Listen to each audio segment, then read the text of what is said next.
Hi friends, welcome to my channel. இன்றைக்கி என்ன video பார்க்க போகிறீங்கன்னா, நம்ம யூஸ் பண்ணுற வெள்ளி கொலுசுகளை, வெள்ளி பொருட்களை எப்படி ஈஸியாக வீட்டில் உள்ள பொருட்களை வச்சு க்ளீன் பண்ணலாம் தாங்க பார்க்க போகிறீங்க. வாங்க இதை எப்படி செய்கிறேன்னு பார்க்கலாம். அதுக்கு என்னுடைய 2 ஜோடி கொலுசுகளை நான் எடுத்து வச்சுருக்குறேங்க. நான் கையில் வச்சுருக்க கொலுசு எவ்வளோ அழுக்காக இருக்குது பாருங்கள். வாங்க இதை எப்படி க்ளீன் பண்ணலான்னு பார்க்கலாம். இப்போ ஸ்டவ்வில் ஒரு பாத்திரம் வச்சுக்கோங்க.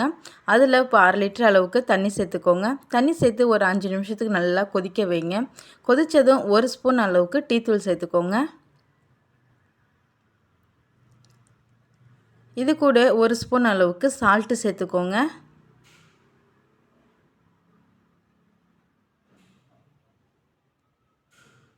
இப்போ 1 ஸ்பூன் அளவுக்கு சமையல் சோடா சேர்த்துக்கோங்க.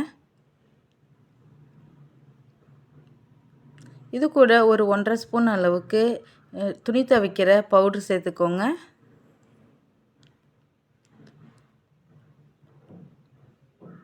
இப்போ நான் ஒரு 2 லெமன் எடுத்து வச்சுருக்கேங்க. அதை நல்லா புழிஞ்சிட்டு அதோடைய தோலையும் அது கூடயே போட்டு நல்லா ஒரு 5 நிமிஷத்துக்கு கொதிக்க வச்சுருங்க. ஒரு ஸ்பூனால் நல்லா கிண்டி விடுங்க.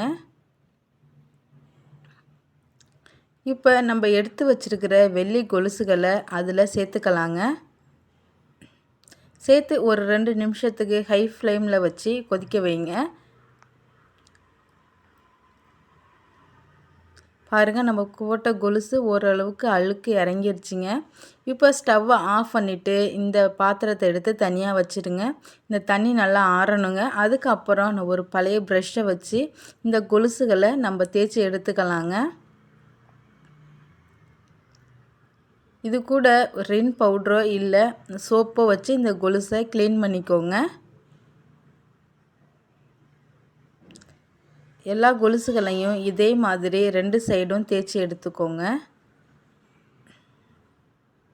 நான் தேய்ச்சி க்ளீன் பண்ணி வச்சுருக்குறேங்க. பாருங்கள் எந்த அளவுக்கு இருக்குன்னு. இந்த கொலுசு நல்லா க்ளீன் ஆகிருக்குங்க. பாருங்கள், புதுசு போல் இருக்குது. இந்த கொலுசு பரவாயில்லைங்க, ரொம்ப மோசமாக அழுக்காக இருந்துச்சு.